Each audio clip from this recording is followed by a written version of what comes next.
Адахан Кимсанбаевич. Олымары бүтін Кыргызстан мен жогорку соттун төрагасынын орун басарына бул мыйзамга түздөн түз тиешеси бар сыяктуу эле, бирок статьяларда бул жерде каралбаган. Сиз айттыңызчы, Кыргызстанда качан токтолот ушул жылдап сот болбой жүргөндөрү? Силерде көзөмөл барбы? Кайсы бир иш, кайсы бир мөөнөттө бүтүш керек деген?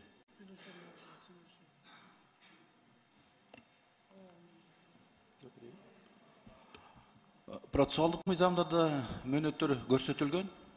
Анан кийин андан сырткары бизде атайын жетекчилик бар. Бул практикалык жана методикалык жардам көрсөтүү. Ошонун алкагында ошол иштердин процессуалдык мөөнөтүн сактоосу жагынан каралат.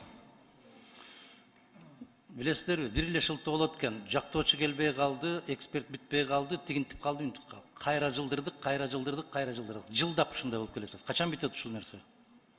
Ал маселе боюнча иштеп атабыз.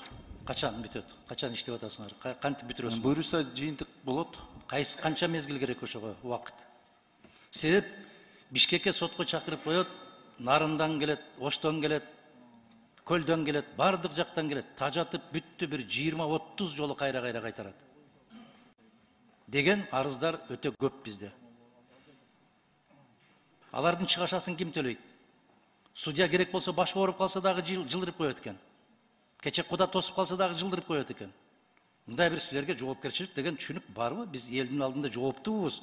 Алардын тагдыры менен ойноп атабыз. Алар бүт жумушун таштап коюп келип атат. Келбей койсо кыйын болосуңар, биз зордуктап алып келебиз деп. Качан токтотосуңар ушундай бир жоопкерсиздикти? Качан киргизесиңер ушундай жоопкерчиликти сотторго болгон?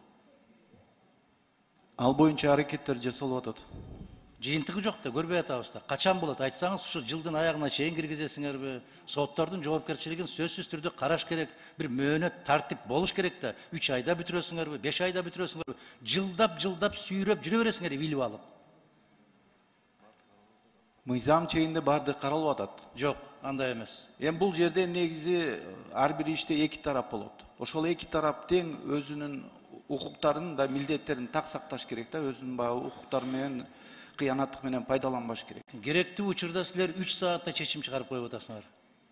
Керексиз учурда силер жылдап созуп жүрөсүңөр. Сиз төраган орун басары катарында кандай сунуш киргизесиз? Мен айтып атпайм, азыр жакында эле ошол процессуалдык мөөнөттөрдүн сактоо боюнча атайын баягы региондорго жогорку соттун судьялары барып келишти. Ал боюнча тиешелүү маалымат алынды, сунуш беребиз, иш жүрүп атат. Аймактарды жөн коюңуз, мен Бишкекти айтып атам. Аймактар, алар Кудай сактасын, өздөрү билип атат, билеринче. Бишкектин өзүндө.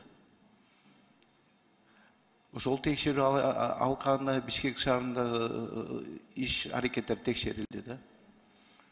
Мен урматтуу төраганын орун басары сизден сураган элем. Баарыбыз жаранбыз. Кишинин башына ар кандай иштер түшөт. Адамча мамиле кылгыла.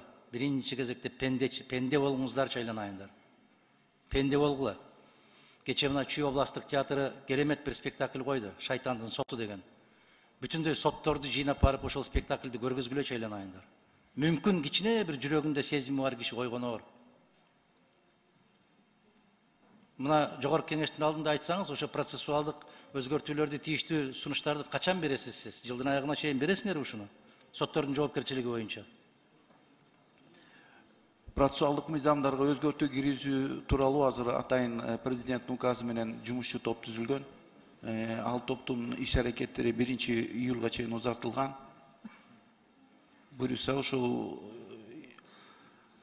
жумушчу топтун алкагында иштер жүрүп атат.